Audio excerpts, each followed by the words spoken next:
Welcome to the Bookshelf Odyssey podcast. In this podcast, we talk about books, interview authors, and we discuss their journey to becoming published. Each one has a different but amazing story. My hope is to encourage people to keep reading good books and to help authors find their audience and inspire everyone in their journey, whatever that might be. Welcome to the Bookshelf Odyssey podcast. Welcome back to the Bookshelf Odyssey podcast. My name is Art, and I have a special guest on the podcast today. Her name is Boo Trundle, and she's a writer, an artist, and performer whose work has appeared across various platforms and publications. She has released 3 albums of original music and has just written her first novel called The Daughtership. Now, The Daughtership is called a process novel that details the inner children of a woman named Katherine, who each have a different coping strategy to handle her past. The characters contending for the attention of Katherine's ear are gathered in a rusting World War II submarine and unite in their hope for her future. This is a personal narrative like no other. So, Boo, welcome to the Bookshelf Odyssey podcast. I'm so happy to be here. Thank you for having me. I think an agent or somebody for you reached out to me and described your book, and I thought, that sounds so interesting. I had to see what it was about, and I started it, and it's so good. It's really good. Thank you so much. I'm looking forward to talking a little bit more about your book, the writing process, and all that. But one of the things we love to do here is to add to our reading list. So do you have anything you've been reading lately, or anything that you could recommend for us to pick up to add to our reading stack? I do. Actually, you gave me a little bit of a warning that you were going to ask me that question. It's a hard question. I always stumble over that. If someone says, "What are you reading?" I can't remember. I'm always reading a bunch of books at the same time. Yeah. Or like, well, who's your favorite author? And I just draw a blank. So what I did was I have all the books that I have out from the library right now. 1, 2, 3, 4, 5, 6, 7, 8, 9, 10, 11, 12, 13, 14, 15. So I'm reading 16 books theoretically. I'm not reading all of them. So the first book I would recommend is called Drugs Are Nice by Lisa Crystal Carver. I read that last week. I read it in 2 nights. It's such a good book. It's so well written. And also Either Or by Elif Batuman. That is a book my daughter's making me read. And it's not that I don't want to read it. I just haven't gotten to it. But it's my daughter's 20. So now I'm covering the age gap all the way back to 20. And I think Elif Batuman is probably in her 40s. So that covers about 30 years of womanhood, if you want to read that. And I'm also really into William Blake right now. So I've been looking at his paintings and reading his poems. And then the last thing I'm doing is research into the Cultural Revolution in China. So any one of those. I have like 6 books out about the Cultural Revolution. There's a lot of memoirs written about what it was like to be a kid then. And that's what I'm reading. So take your pick. Yeah. Wow. Now, do you read those all at once, or do you just give each book one at a time? I kind of read them at the same time. You know, sometimes I don't make myself finish books. So when I say I'm reading it, that doesn't mean I have to read it from start to finish. That's not my jam. Yeah. If I don't either, sometimes you get enough out of a book in 2 or 3 chapters if it's nonfiction, and sometimes a novel just doesn't keep your attention. So I don't there's so many books out there. I don't force myself to finish things that I am not enjoying. And yeah, I have a couple of, Pantheon is my publisher. So I've been checking out their books. I've been reading, I just haven't started, but Chain Gang All Stars is a Pantheon book that did really well this year. And then I have this book, House of Leaves, which is also Pantheon from a long time ago. So I read them all at the same time. I probably finish 1/10 of them. That's all right. They're library books mostly, so there's no pressure. Yeah. Chain Gang All Star is that? Yeah, that's on my reading list. I've actually got it on hold at the library. I'm waiting for it to come free, or to become available. So nothing wrong with the library. That's my opinion. Well, that's right. Yeah. I also buy books. I buy books every week, but I don't buy every book that I want to read, because then there's a lot of things I wouldn't get to. Right. I tend to hold off buying books, especially if it's an author I know I like. I'll buy their book. Yeah. If it's a new one I'm trying out, that's usually where the library is helpful. Yeah, exactly. Yeah. Reading is good for you. It is. It's food for your brain, right? Well, I'm kind of a similar reader. I'll read several books at once. Although I tend to finish them more percentage wise, but I'm a ruthless DNFer though. Lately, if I could be halfway through, and if I just feel like, you know what, this book is just not doing it, I'll just put it aside. Well, I heartily approve of that as a writer and as a reader. All right. Well, part of me feels bad because it's like, oh, somebody worked so hard on this, but I've learned through this podcast and different reading communities that not too much to say, I hated that book, but it's more like that book isn't for me kind of approach, that it's not, it has its audience, but I'm not its audience. And I totally agree. And then also there's a couple of forces at play. There's also the author's responsibility to keep you engaged. And novels especially, I feel that there are plenty of very good novelists who have some novels that keep you engaged and others that don't. A novel is like a huge puzzle. It's very hard to keep the momentum going. And there's probably, I would say, I mean, I don't know the statistics, but my guess is that, I said I finished about 1/10 of books. I would say there's probably maybe 25% of published novels propel all the way through the book. That's a very hard thing to do. yeah, Like I said, even a novelist who can succeed in one novel to do it, the next novel might not necessarily do it. So you gotta keep rolling till you get completely engrossed. And this book, Drugs Are Nice, I didn't want it to end. Those are the kind of books that are so great where you don't want to leave the world that you're in. And then after you're finished, you think about it all the time. That's the magic of a book, I think. Yeah. I'm actually reading I'm reading a short story collection right now, among a few other things. It's N.K. Jemison's How Long Till Black Future Month. And it's a collection of short stories. If you're familiar with her, she writes kind of science fiction fantasy kind of things, and has won several like Hugo Awards and Nebula Awards. I mean, just a fantastic writer. And her short stories are just so beautifully written. It's almost like poetry, and it's just a delight to read through them. And I admit, some of her stories I don't understand, because I think she gets, very symbolic or, well, I guess poetic, as a word I've used already. But it's just beautiful though to read it, and I'm like, oh man, it's just fantastic. Well, that's nice. It's nice to be carried away by the language too. Yeah. I mean, I think, and maybe that is sort of what happens. I don't write short stories and I don't write poetry, so I can't really speak to the craft that's involved in keeping a reader in love with you when you're writing in that form. I think in poetry, for me, if I don't understand what's going on, I lose interest, and I'm not like a puzzle person. Yeah. So I don't like to read a poem and then sit around trying to figure out what it's about. Like that, it's like frustrating. I'm just not a puzzle person. I don't do crossword puzzles. I don't like any kind of puzzle. I like to just know. I just like just give it to me straight. Yeah. But everybody's different. Yeah, like you said, there's a book and a writer and a reader, and it's just a matter of finding the right match. Which is why we're here today. That's right. That's right. Talking about the daughtership. Right. Exactly. Trying to find my readers. Are you out there? Where are you? Right. Come find me. Come find my novel. Well, let's go ahead and talk a bit about your story. How did you become a writer? This is your first book. What led you to this point? This is my first published book. First published book. Okay. It's definitely not the first novel I've written. This is the fourth or fifth novel I've written. The fifth one is sort of, the jury's out whether or not it really counts as a novel, because I wrote it in college and it was a train wreck and hard to understand. But I called it a novel. It said a novel on the front page, so I guess technically it was a novel.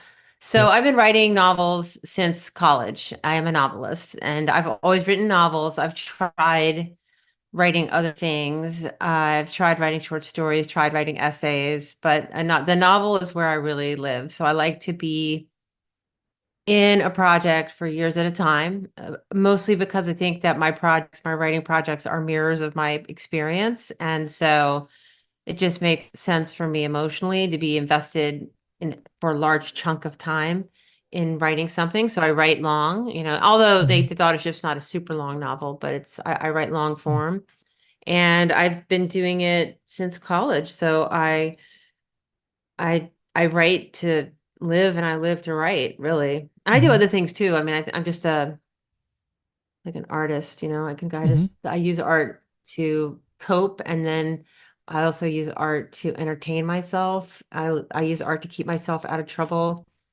I used to use art to make time kind of go away, but as I get older, time doesn't really need to go away. I don't have enough time. But when I was younger, I just felt like, oh, time was like this burden. It definitely doesn't feel like that now. What kind of art do you do? Like paintings or? I do paintings. I started painting and I painted in college, and then I put the paints away for a long time just because they're expensive and you kind of need a space to paint in. Mhm. I do big oil paintings and or big drawings on paper and collage. You need a kind of a studio space.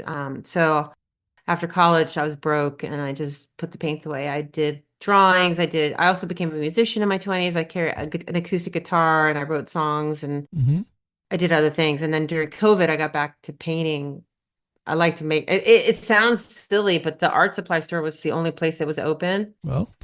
For a while around here. It was for some reason, it fell through some loophole, like the grocery stores and the art supply store, and then everything else was shut down. So, and I only had one friend during COVID, like who was in my pod, and he was a painter. And so every day he was like, let's go to the art supply store. And I was like, okay, let's put on our bandanas and go Yeah. to the art supply. I didn't like being locked in my house. Yeah. Yeah. I know that was really hard for a lot of people, definitely. But I'm glad stores like that were open anyway. Well, I live in New Jersey and I don't know what kind of law, there was sort of like only things that were absolutely necessary were open, but for some reason Jerry's was open. That's the art supply store. So Yeah. it's like, yeah, so I got back into painting and now, I mean, I am sort of joking. I was already dabbling with watercolors and drawing and stuff for that. But Mhm. yeah, now painting and writing are sort of parallel for me. I paint what I'm writing and I write what I'm painting, and they're kind of feeding into each other. And I do research that way. Like I'm working on Mhm. a book about the human body. So I've been drawing body organs and neurons and painting neurons and then writing about the nervous system. And so everything is sort of at this point for me really converging all of my creative impulses, which is great for me. I don't know Yeah. how it's going to come out in the end. I don't know if it's going to make any sense, but Yeah. No, I get that. I've also enjoyed doing like painting and art and things. Mostly just kind of self-taught, watching videos on YouTube, things like that. But then when I started podcasting, it combined a lot of my favorite things, including art, because I do like digital art now and trying to learn how to do that for the podcast logos and stuff, and reading and researching and all. It's like, oh, this is fun. It's hitting all my favorite things to do. yeah, it's good, clean fun, right? And Yeah. and I was going to say that too, that like, that when the book came out, the Daughtership came out in June, and I realized probably in about 6 months before the book came out that I was going to be responsible for a lot of the social media marketing. Hmm. And I mean, Pantheon does a great job and they do a lot of social media marketing. They gave my book so much support. And I really love the marketing department over there. But they have like 11, 12 books, per year that they're marketing. And I just have mine. And also I can be a little freer. Like a corporate account can't be quite as crazy as I get on social media. But the thing about social media that it just like always wants you to feed it. You have to have more and more content. So Yeah. making art is always a fun thing to post, like post before and after, or post yourself drawing, or just post something fun to look at. It's really easy content and it's also safe content. You're not getting into too much trouble. You don't have to dance around like in your underwear or anything. Yeah. Unless you want to go viral. I mean, Yeah, well, I've kind of No, given up on that, but you never know. You never know. You never know really what's going to go viral. Like you just never know. that's true. Well, like a few years ago, the sea shanties on like TikTok just went viral, and it's like that's the weirdest thing. I didn't see that. What was the sea Oh, shanties? yeah, it's just like a group of men sing a sea shanty song, and they're Oh. singing all the different parts, and yeah. Oh, like a barbershop quartet Yeah, kind of, kind of. but Yeah. just Oh, real. I love that. I would totally land on my For You page. Yeah. Yeah, yeah. Right now, my For You page is all babies. I don't know Oh, what happened, but I need to change that. I need to stop watching baby videos because I'm actually getting tired of looking at babies, which is, I never thought that would happen. all right. Well, sorry. It's very much in my I'm like in a demographic for like Right. women of Yeah. a certain age, women of a certain age. Hey, I've become that guy now who watches funny dog videos and cat videos. And started sharing them with my kids, and they're like, "Dad, you're getting old." Yeah, I know. Whatever gets you through the night. That's right. Well, let's talk a bit about your book, The Daughter Ship. Can you kind of give us just a brief summary of what it's about? Basically, the main plot thread is about a woman. Her name's Katherine, and she is in her 40s, and she, on the surface, is living a fairly normal life in the suburbs of New York City. But her internal experience is quite rich and quite troubled. And in my opinion, like the stakes are never higher than when a mother is reaching a psychic breaking point. Mhm. I think the stakes are very high when someone who's taking care of children and holding together a family is not able to hold herself together. That the damage is collateral, and it could be generational. And that's a big part of the novel is, is she going to be what's she going to do with the generational trauma that's been dumped on her? Is she going to be a change maker, or is she going to go down, with the ship metaphorically? And so there's that thread. And then the submarine part is, you told me that you're talking about like the Nebula Award and the Hugo Award. Mm. I would love to win one of those awards sometime. I love just the name of them, but I also really love speculative fiction and fantasy and Mm-hmm. science fiction. And so there's a part of this novel that is absolutely fantastical because it involves three imaginary beings who live on a defunct U-boat at the bottom of the ocean. And from the feedback I get, people get quite engaged in that story when they're reading the book. Like, oh, what's going to happen to these three children? What are they doing there? Why, what would be the outcome if they do get the submarine to work? And how's that going to affect Katherine? Because the events in her life are inextricably intertwined with what's going on in submarine. So that's sort Mm-hmm. of how the novel works. I mean, that's a general outline. I know it sounds pretty wacky, but somebody in a review said that the book teaches you how to read it as you read it. So Mm-hmm. you do kind of have to hang in there in the beginning, but if you have faith, in my opinion, and in the feedback I've gotten, it all comes together and moves along and comes to a satisfying end.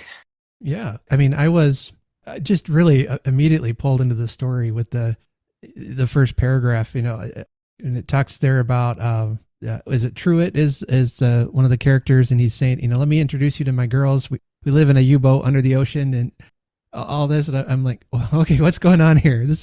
We're in for a ride. And Yeah. it's just really compelling. And, I'm finding myself wanting, to get back to it. Like, okay, what's going to happen next, and After we get off the podcast, you can go back and finish. And okay, also, good. I'll try really hard not to spoil it for you. Okay. Try to Yeah. keep my comments on the vague, very vague. What inspired you to write this story? It's a very unique one, and the structure is very unique. What, I mean, did you sit down one day and type it out, or were there things in your life that kind of led to this? What do you think? Do you think I sat down and typed this monster out? No, that's not how it went. It took me like 8 years to write it, and some uh, of it is actually a rewrite of something I wrote in the 90s, which was autobiographical. So mm, a large chunk of it is autobiographical with many liberties taken. I'm a huge fan of the untruth. And that is actually a big theme in the book. What is true to you may not be true to me. What is true to me today may not be true to me tomorrow, even with my own memories or my own life story. And even a life mhm. story is malleable and very dependent on memory and also very unreliable in some ways. So that's one of the themes of the book. So it's an autobiographical novel, and it's also a piece of speculative fiction at all times. It could go either way. And I love that about the book. It's not memoir, it's fiction. And because of that, anything goes. But it's inspired by my life and my healing journey and my childhood experiences. Yeah, I definitely can sense that in reading that, this is not just, I can be really clever here. Let me write it this way. This is something, you're speaking from your experience and I guess, from your truth. Yeah. And from my psyche, really, like some of the inner child work and the three kids on the submarine are actually child parts that I found doing a therapy process called internal family systems. I took liberties and I stretched it, and there were other parts that I used in my therapy that are not in the book. So it's not inclusive and it's not literal and it's not one for one, but overall, some of the inspiration, some of the themes, and some of the actual characters were born out of my own therapeutic journey. Yeah. And then your book is called, in the blurb I got for it, it said it was a process novel. Is what exactly is that? Or is it like a novel that helps you process Well, things? I made that up. Okay. I made that up. Yeah, I made that up. So I'm glad it's catching on. I know. I like to make up. I like to make up terminologies. I call it a process novel because I went through a certain process writing it, and some of I hope I'm pronouncing this correctly, processes, plural, more than one process. And so there's many layers of how the word process applies. One of the things is I learned new writing processes when I was working on this book. I learned something called cut up, where you write and then you go through what you've written. Let's say you write 5 pages and you go through and you highlight the parts that feel very alive and resonant, and then you cut those parts out. And then you glue those pieces on blank paper, and then you write in between those pieces, and then you do the same thing over. So it's this filtering, washing, purifying, making the writing more powerful. It's a poetry game, but I started using it on my prose, and it really changed the way I write. So on that level, just on a craft level, I was using a new process for writing, and the writing is very processed in that way, almost the way like a piece of clothing goes through the washing machine. Like the language in my book has been washed many times and put together in different ways, and broken apart and put back together. So there, in that sense, the language is very processed. So that's one way. And then the other way it's a process novel is on the larger sense that, I went through like a healing process writing it. And I hope that the process of reading it, because it is such a unique reading experience, takes the reader into their own process. Because of the unique nature of the story, did you find it a hard book to sell or to get to the attention of a publisher, or did that all come together quickly for you? That all came together quite nicely this time around. It's not the first novel that I have put on the marketplace. It's the fourth. So I know what it feels like to give a novel to an agent, have the agent send it to 30 publishers and have zero acceptance. So when this book went out, my agent, it was right after COVID. So things were a little wonky in the business. Everything was being done virtually. People weren't meeting for lunch or meeting at all. It was in 2021. My agent only sent it out to 3 or 4 people at first. And I have an amazing agent. Her name's Alice Tasman Morris, and she knew exactly who to send it to. She mostly does literary fiction.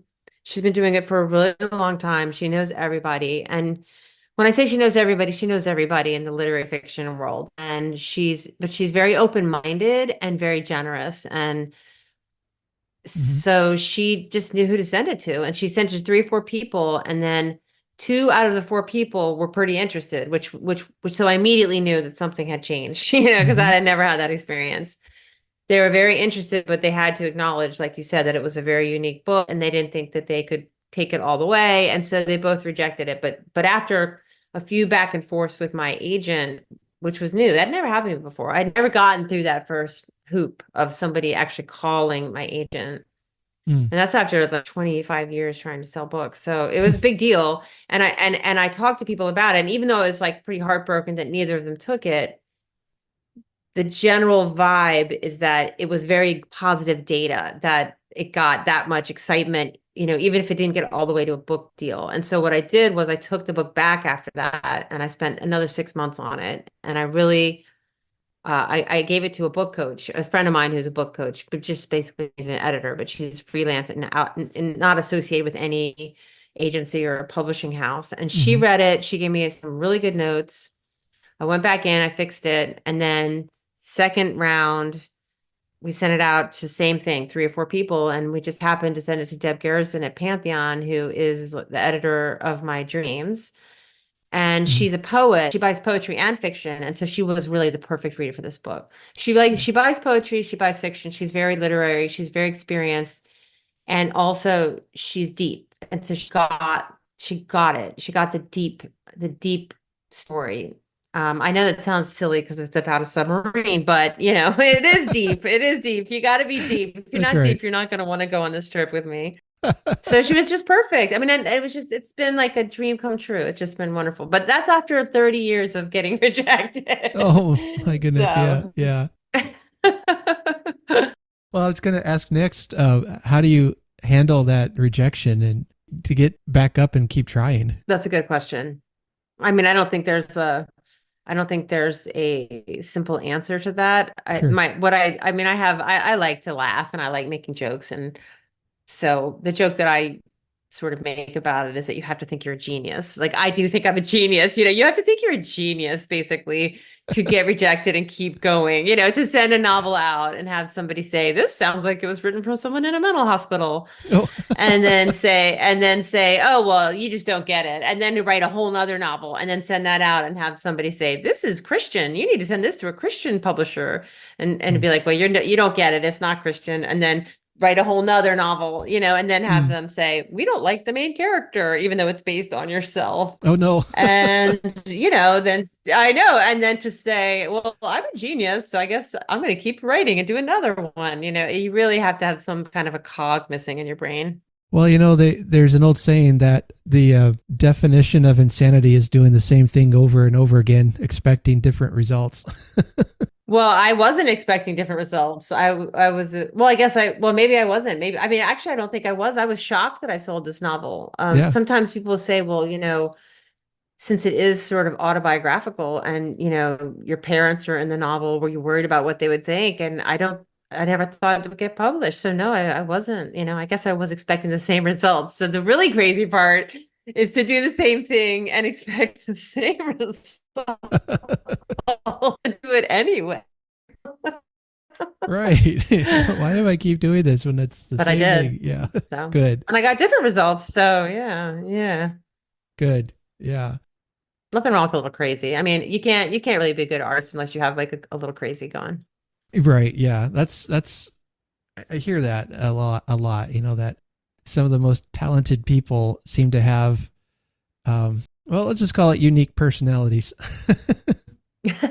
Quirky. Quirky. That's Yeah. the There we go. euphemism people like to use. Yeah. They're quirky. Yeah. Yeah. I know what you mean. Everybody out there, we all know what you mean when you call us quirky. Hey, I'm being nice. That's for anyone who is looking to be a writer. Do you have any advice that was maybe especially helpful to you that you've learned that you would share with somebody, like writing advice? I think the best writing advice that I could give is to just accept that life is long and it's a long game. And there's there's going to be days when you don't get to the page, but you got to get to the page, So Mm. I try not to give myself a hard time if a few days go by that I'm not writing. I just make sure I'm reading. If I'm not writing, I'm just reading.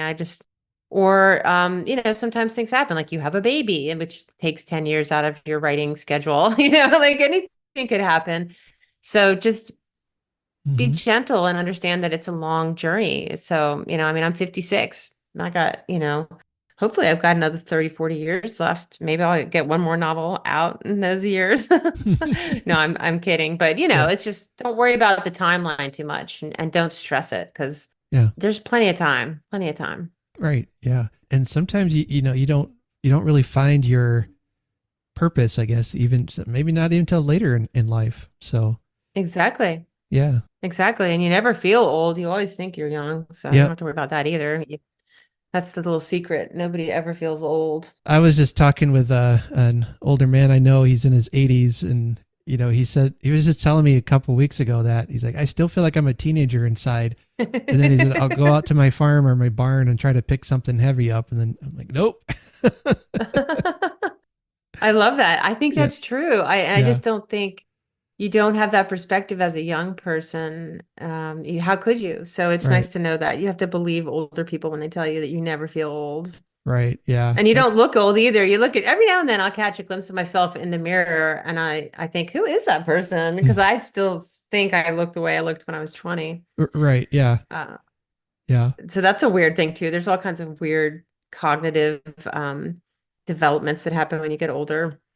But the thing I was going to say was that we were talking about earlier. I don't even remember the context, but the thing that I forgot to say was one of the people that I did a podcast with wanted to put a trigger warning on the materials that were attached to the podcast. He said, "Do you mind if I put a trigger warning on it?" I said, "Fine. I don't, you do what you feel like you need to do." And so he did sort of put a trigger warning on some of the more graphic, intense events or Hmm. themes in the book. But in my opinion, by the time you get to anything triggering, you've sort of committed to the ride, and nothing gets introduced until you've already started. It was in relationship to it being a process novel. You're already fully part of the process by the time the main character starts looking at scary things, and you're right there with her. And it's done in a way that I think replicates the actual experience of remembering traumatic things. It doesn't come at you like in a horror movie where the monster, comes out dripping in blood. It comes Hmm. out as a dream or as a weird conversation or as something that you thought you had forgotten that you remembered. And I think the book does. So I don't actually think it needs a trigger warning because if you're still there, you're there because you want to be there. That's how Right. I feel. So. Yeah. Yeah. You've committed. Yeah. I mean, I might be rationalizing because I don't really want a trigger warning, but I think that to me, it's a healing book. It's more about healing than trauma. Mm-hmm. Yeah. And I think that's what appealed to me. The focus there is not to be traumatic just for shock value and things. It's a book that wants to promote healing and maybe show how that process works. That's kind of Mm-hmm. the vibe I'm getting from it so far. Mm-hmm. But I also seek to entertain. Oh, well, yeah, yeah. So this isn't like reading a dry, psychology book or something. Yeah. Yeah, it's I very always want to make entertaining. people laugh. I just want Yeah, to be liked. there you go. Yeah, and for some of us, it can be really hard to kind of process those things. So I always love it when I come across something that helps you.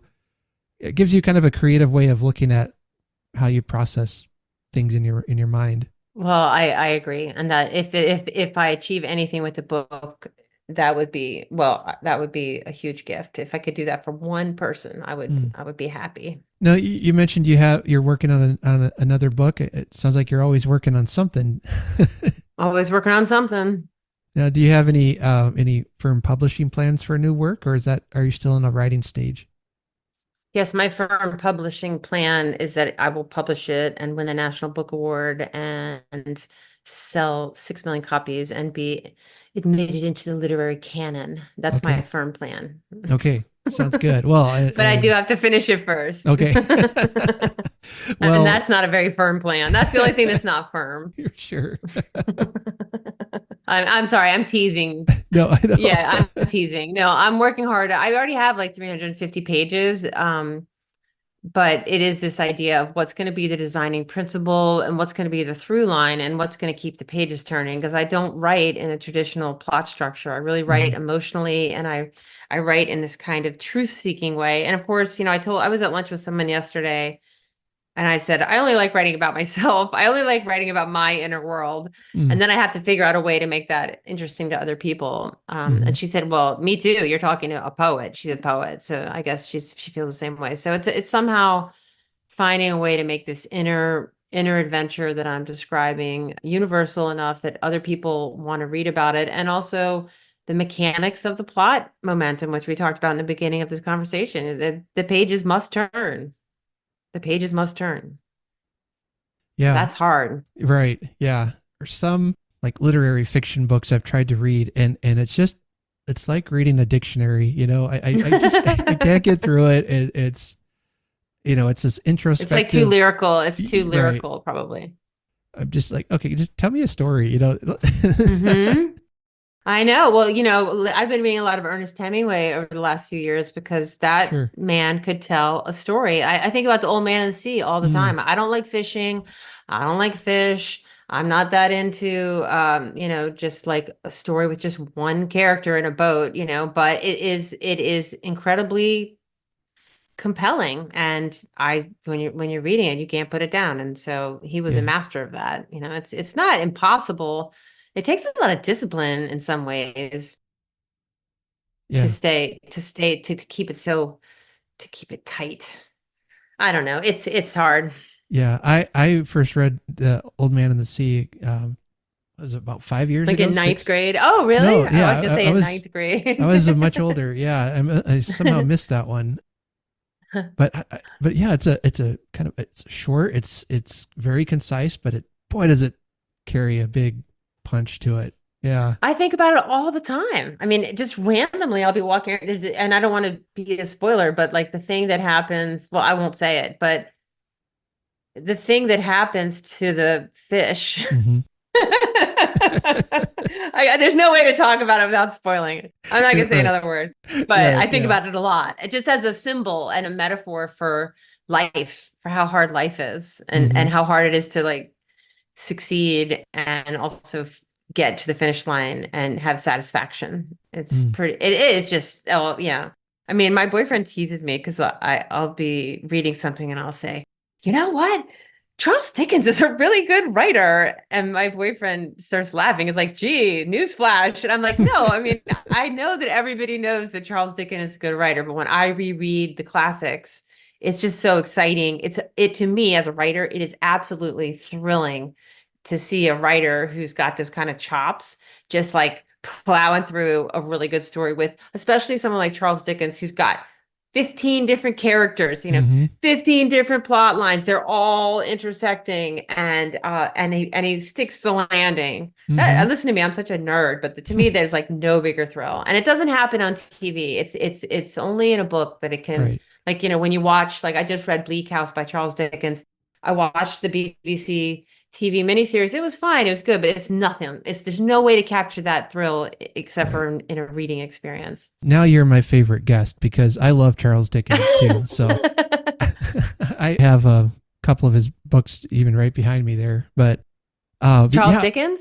yeah, Dickens, yeah. Oh, let me see. I did see those little figures back, little figurines. What do you got back there? Yeah, I've got that's a Charles Dickens action figure and a Jane Austen action figure. Are you kidding? Jane Austen is my all-time favorite. Really? Oh, great. I gotta get those. Yeah, I found them. Well, one came as a gift. I don't know who sent it to me, but one day the Charles Dickens action figure showed up at my house. And I'm like, awesome. Thank you. You mean it was sent that. anonymous? That's pretty Yeah, funny. I still have no idea who did it. But yeah, I've got, Somebody who loves you, somebody who really loves you. yeah, I have a hunch it was my father-in-law, but he likes to send jokey gifts like that. But yeah, I love A Tale of Two Cities that he wrote. Great Expectations is fantastic. David Copperfield. My favorite is Pickwick Papers. One of my favorites anyway. I don't know. They're all good. They're all good. They're all good. Yeah. Yeah, I hadn't read Bleak House, and so I just picked, it's this big. It's like right. they're It's a real door door stopper. Yeah. Yeah. Yeah. You like Jane Austen? Do you have a favorite Austen novel? Oh, Pride and Prejudice. Pride and Prejudice. I mean Pride and Prejudice and Sense and Sensibility, but I've read all of her books multiple times. Yeah.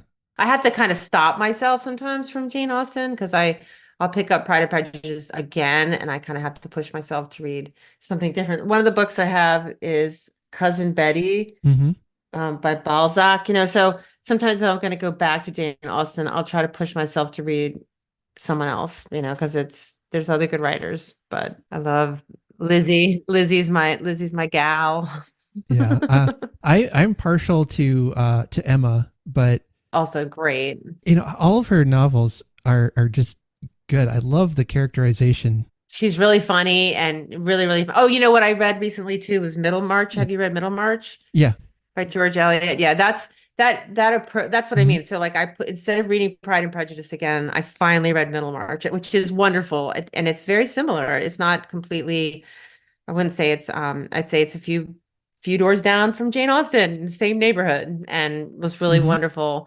Have you read Somerset Maugham? No, I haven't. Highly recommend, because he was writing in the 20th century, but he's so influenced by Jane Austen and George Eliot and writers like that, but it's a little more modern.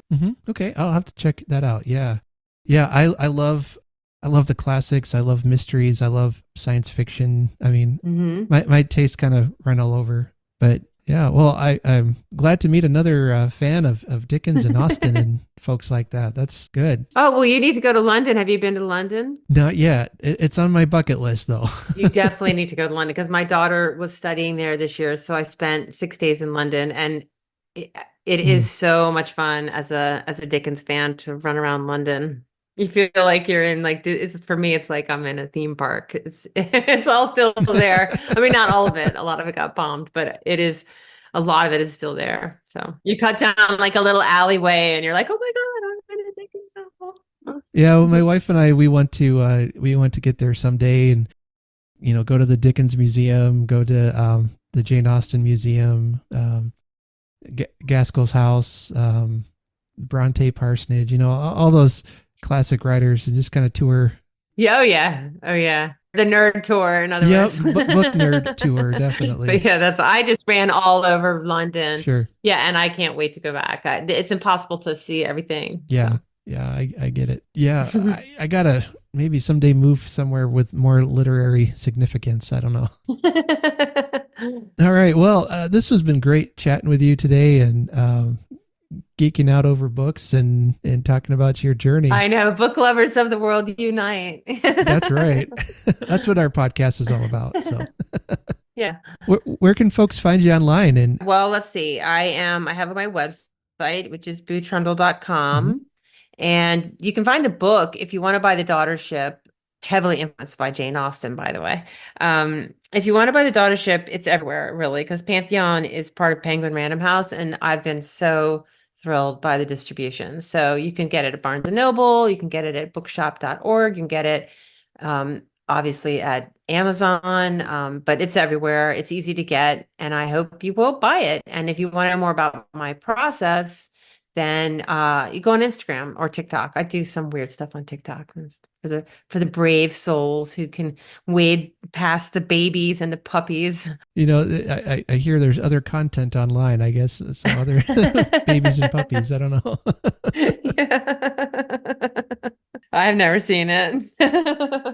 Well, Boo, thanks for coming on and talking about your novel, your story, and your journey. Best of luck to you with all the projects you have coming up. I hope you get that National Book Surprise. The Academy Award. Yeah, the Academy Award.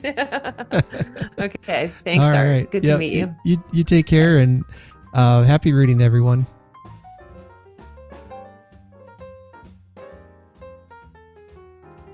Thank you for listening to the Bookshelf Odyssey podcast. You can check out the show notes to find out all the information, links, and books that we referenced in today's episode. If you'd like to help support the show, I'd love for you to share on your social medias, tell your bookworm friends, and help us get the word out. If you'd like to help out in a financial way, there are links in the show notes. You can buy me a coffee at buymeacoffee.com. You can find all episodes at bookshelfodyssey.com. And please follow us on my social medias. I'm on Facebook, Instagram, Twitter, and TikTok. Follow us there for more bookish content. And so until next time, happy reading, everyone, and take care.